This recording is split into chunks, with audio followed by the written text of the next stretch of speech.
السلام نے حضرت علی المرتضیٰ کی محبت بھی لازمی قرار دے دی، پورے اہل بیت کی محبت بھی، اور تمام صحابہ کے بارے میں ارشاد فرمایا جو میرے صحابہ سے محبت کرتا ہے وہ میری وجہ سے کرتا ہے، جو ان سے بغض رکھتا ہے وہ بھی میری وجہ سے، جن کو میرے صحابہ سے بغض ہے ان کو میری وجہ سے، ان کو مجھ سے چونکہ محبت نہیں ہے اس واسطے میرے صحابہ سے بھی بغض رکھتا۔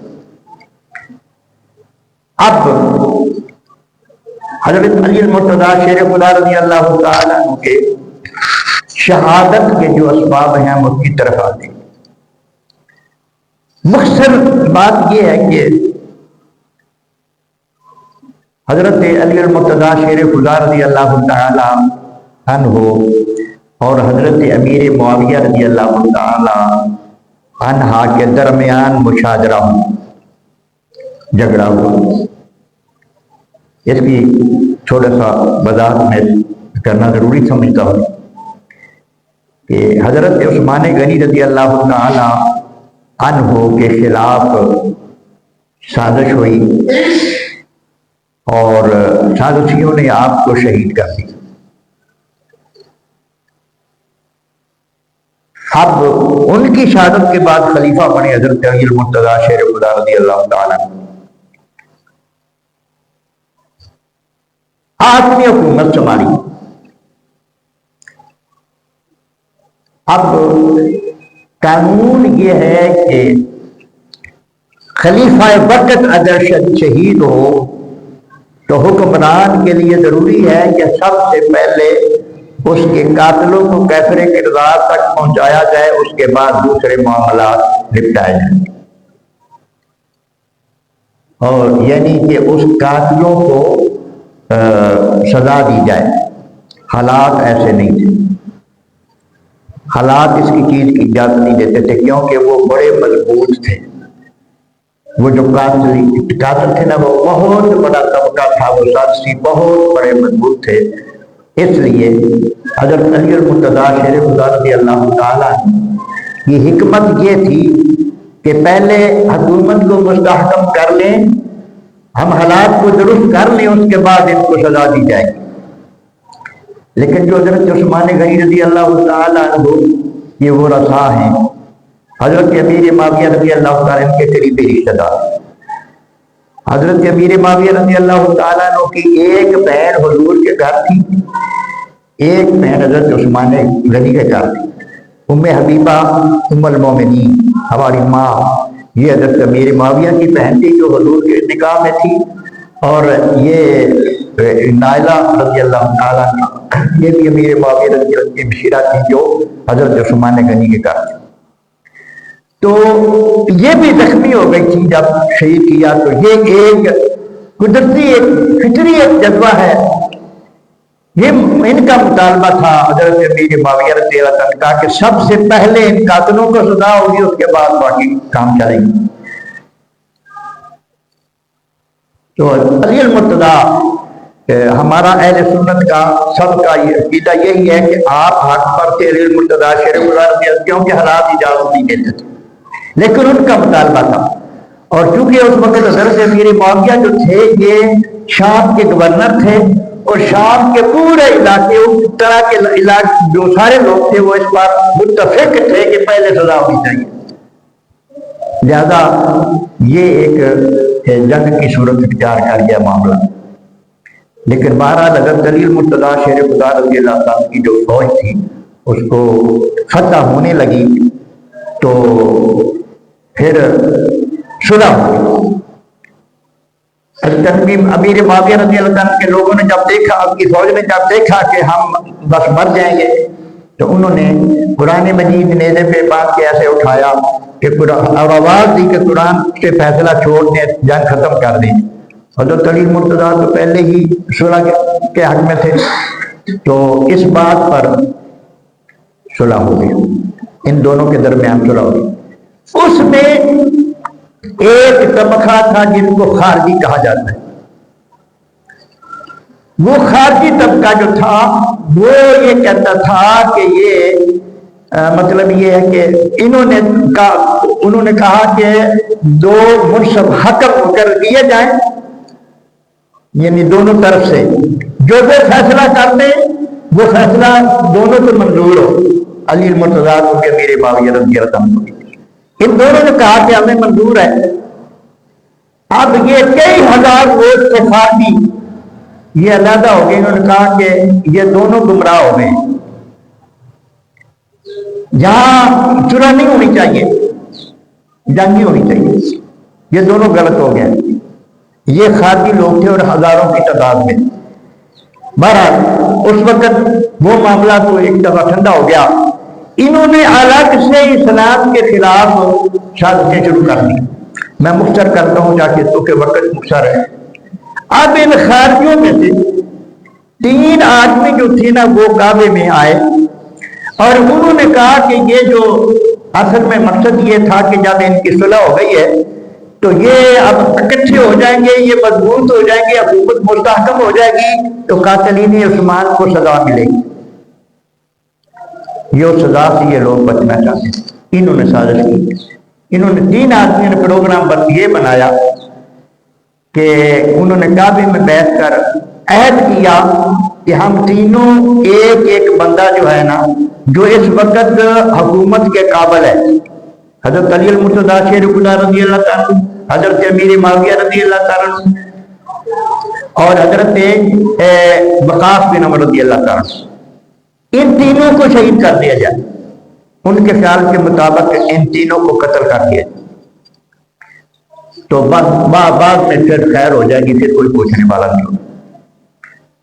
ابن ملجم جس شخص کا نام تھا نا ان میں سے وہ ایک تھا، اس نے یہ ذمہ لے لیا کہ علی کو میں قتل کروں۔ ایک نے کہا امیر معاویہ میرے ذمہ رہ گئے، ایک نے کہا کہ آپ بن عمر کے میرے ذمہ رہ گئے۔ قصہ مختصر یہ ہے کہ ماہ رمضان میں یہ بندہ جس ماہ رمضان کی 20 تاریخ کو آپ کو زخم لگتے ہیں اور 21 کو آپ کا وصال ہوتا ہے علی المرتضیٰ شیر خدا کا، یہ شخص کوفہ میں آ گیا۔ علی المرتضیٰ کا صدر مقام اس وقت کوفہ تھا، جس طرح ہمارا اسلام آباد ہے اس طرح حضرت علی رضی اللہ عنہ کا جو دارالخلافہ تھا وہ کوفہ تھا۔ یہ کوفے میں آیا، جہاں کوفے میں بھی بہت سارے اس کے خارجی لوگ تھے، ان کے پاس آیا، ملا اور اس نے آ کے کہا کہ آپ کو چونکہ پتہ ہے اس کے بعد حضرت علی المرتضیٰ شیر خدا کی ایک جنگ جو تھی وہ خارجیوں سے بھی ہوئی تھی، ان کی سرکوبی کرنے کے لیے، فتنے کو ٹھنڈا کرنے کے لیے، یہ فتنہ پھیلا رہا تھا، تو اس سورج کو ختم کرنے کے لیے آپ نے ان سے بھی جنگ کی اور ان کے بہت سارے بندے مارے گئے، ان کو شکست ہوئی تھی خارجیوں کو۔ لہذا اس نے کہا کہ آپ لوگوں کو پتہ ہے کہ ہمارے باپ، کئیوں کے بھائی، کئیوں کے رشتہ دار علی المرتضیٰ نے قتل کیے ہیں کہ میں وہ بدلہ لینا چاہتا ہوں، میرا ساتھ۔ بعد نے کہا کہ یہ تو ایسا نہیں ہو سکتا، مگر اس نے کہا کہ میں یہ کام ہر صورت کر کے رہوں۔ اتنے میں ایک عورت آ جاتی ہے، وہ عورت بڑی حسین و جمیل تھی، یہ دیکھتا ہی فریفتہ ہو گیا۔ جو اس قسم کی گندی ذہنیت والا بندہ ہوتا ہے اس کا ایمان تو کوئی نہیں ہوتا نا، جگہ جگہ پہ بکتا ہے۔ ہاں جی، اہل بیت اطہار سے بغض رکھنے والا بندہ، اس پہ کوئی اعتماد نہیں ہو سکتا۔ اچھا، جب اس کو دیکھا تو اسے کہا میں علیحدگی میں بات کرنا چاہتا ہوں، اس نے کہا ٹھیک ہے، تو کہنے لگا کہ میں تمہیں دعوت دیتا ہوں مجھ سے نکاح کرو۔ اس نے کہا کہ میرے نکاح کی کچھ شرائط ہیں وہ بہت بھاری ہیں، چھوٹی چھوٹی پہلے بتاتی ہوں۔ بڑے کافی دینار اس نے کہا، مہر میں 1 کنیز، 1 غلام۔ اس نے کہا کہ جو سب سے آخری میری شرط ہے وہ سب سے اہم ہے کہ میں علی کا قتل، جو علی کو قتل کرے گا وہ میرے ساتھ نکاح کر سکے۔ وہ بدبخت کہنے لگا کہ میں تو آیا ہی کوفے میں اس لیے ہوں، میں تو کوفے میں آئی اس لیے ہوں۔ اس نے حامی بھر لی۔ ایک روایت میں یہ بھی آتا ہے کہ اس نے کہا وہ جو ضرب لگانی ہے وہ تلوار مجھے دے دینا، اس نے وہ زہر میں ڈبو دی تلوار۔ کسے کو سر کے جب ماہ رمضان کی 20 تاریخ آئی تو یہ بدبخت چھپ کر مسجد میں بیٹھ گیا۔ اس کو پتا تھا کہ علی المرتضیٰ مسجد میں اللہ اکبر آئیں گے اور میں اس بات کر دوں گا. روایات میں آتا ہے، وقت کم ہے اس لیے میں شارٹ کٹ کر رہا ہوں. روایات میں آتا ہے کہ علی المرتضیٰ شیر خدا رضی اللہ تعالیٰ عنہ اس رات ساری رات نہیں سوئے اور یہ فرماتے تھے او ظالم کدھر رہ گیا، مجھے انتظار ہے. لوگوں نے پوچھا دور کے، انہوں نے کہا میرے آقا نے مجھے بتایا ہوا تھا کہ دنیا کا بدترین شخص جو ہے علی وہ تجھے قتل کرے گا اور اس سے فلاں کرے گا، تو آج وہی رات ہے. علی المرتضیٰ نے یہ پہلے ہی بتا دیا تھا کہ حضور نے جس کی مجھے خبر نہیں تھی جس رات کے میں نے قتل ہونا ہے آج وہی رات. تو ساری رات آپ انتظار، اور یہ مسجد میں چھپا ہوا. اللہ اکبر. اب جب آپ گھر سے باہر نکلے نماز کے لیے، آپ کا طریقہ کار یہ تھا کہ جب آپ گھر سے نکلتے تو محلے کے جتنے لوگ آپ کے گھر اور مسجد کے درمیان میں جن کے گھر ہوتے تھے ان کو آپ نماز کے لیے جگاتے تھے کہ فلاں بھائی نماز نکلا نماز پڑھیے. اسی طرح آپ آواز لگاتے ہوئے. اتفاق ایسا ہوا کہ اس دن بہت ساری بطخیں یہ گلی میں جمع ہو گئی اور انہوں نے شور مچانا شروع کر دیا. لوگ حیران ہوئے اور بطخوں کو دور ہٹانے لگے. آپ نے فرمایا نہیں، یہ کوئی راز ہے جو مجھے بتا رہی ہے، یہ مجھے کوئی خبر دے رہی ہے. وہ خبر بھی یہی تھا کہ حضور آگے نہ بڑھیں آگے نہ جائیں. فرمایا یہ کوئی تھا. تو یہ اس طرح کی. آپ جب مسجد میں پہنچے تو اس بدبخت نے آپ کے سر پہ ضرب لگائی، تلوار ماری. ہاں آپ بہت زیادہ زخمی ہو گئے. لوگوں نے آپ کو پکڑا. بہرحال وہ شخص بھی پکڑا گیا تو آپ کو لوگ گھر لے گئے. آپ نے کسی سے فرمایا کہ آگے ہو کے نماز پڑھا دو. آپ کو پھر گھر لے جایا گیا. اللہ اکبر. اور اس شخص کو بھی پکڑ کر آپ کے سامنے لایا گیا. اسی وقت یہ بھی پکڑا گیا اور پکڑنے والے بھی کئی زخمی ہو گئے، لیکن انہوں نے بڑی جرأت کے ساتھ اس کو پکڑا. جب آپ کے سامنے لایا گیا تو آپ نے ارشاد فرمایا کہ تو نے مجھے کیوں مجھ پہ تلوار چلائی. وہ بدبخت کہنے لگا کہ مجھے میرا اس تلوار سے وعدہ تھا کہ جو دنیا کا غلط ترین شخص ہوگا میں اس پر اس کو چلاؤں گا. یہ وہ بکواس کر رہا ہے علی المرتضیٰ کے بارے میں. گوگل دیکھو یہ خارجی کا. تو آپ نے فرمایا ہاں مجھے بھی میرے آقا نے کہا ہے کہ دنیا کا بدترین شخص مجھے قتل کرے گا. مجھے بھی آقا علیہ السلام نے یہی. تو آپ نے وصیت فرمائی اپنے صاحبزادوں کو. ارشاد فرمایا کہ اگر تو میں زندہ رہا تو مجھے پتا ہے میں نے اس کے ساتھ کیا کرنا ہے، لیکن اگر میرا وصال ہو گیا تو پھر تم نے اسی طرح یعنی ایک ہی ضرب اس کو لگانی ہے، زیادہ نہیں، ایک ہی ضرب اس کو لگانی ہے، تو اسی طرح پھر اس کو قتل کر دیں. اللہ اکبر. اب ایک تو لینے اس آپ کے آخری وقت کی آپ کے گوش گزار کرتا ہوں. حضرت علی المرتضیٰ شیر خدا کی وفات کا وقت قریب آیا تو آپ بکثرت لا الہ الا اللہ کا ورد کرنے لگے، یعنی کلمہ شریف بار بار پڑھنے لگے. کلمہ شریف بار اس کے سوا آپ کچھ نہ بولتے تھے. بیان کیا گیا ہے کہ سب سے آخر میں آپ نے یہ آیت پڑھی فَمَن يَعْمَلْ مِثْقَالَ ذَرَّةٍ خَيْرًا يَرَهُ وَمَن يَعْمَلْ مِثْقَالَ ذَرَّةٍ شَرًّا يَرَهُ. اور آپ نے اپنے دونوں بیٹوں، یہ ہمارے لیے باتیں بڑی مفید ہیں، ان پر عمل کیا جائے.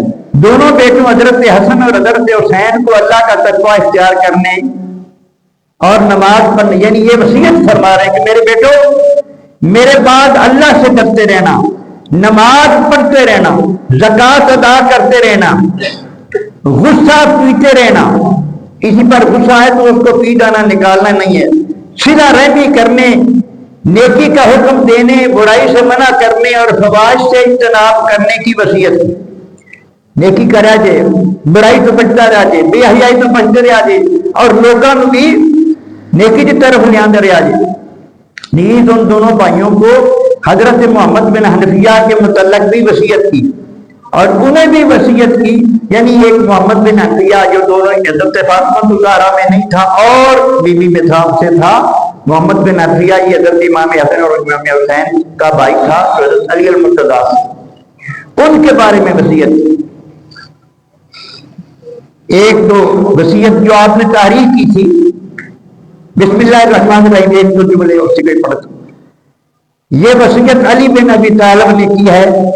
اب یہ لکھا، وہ گواہی دیتا ہے کہ اللہ کے سوا کوئی معبود نہیں، وحدہ لا شریک ہے، اور محمد صلی اللہ علیہ وسلم اس کے بندے اور رسول ہیں۔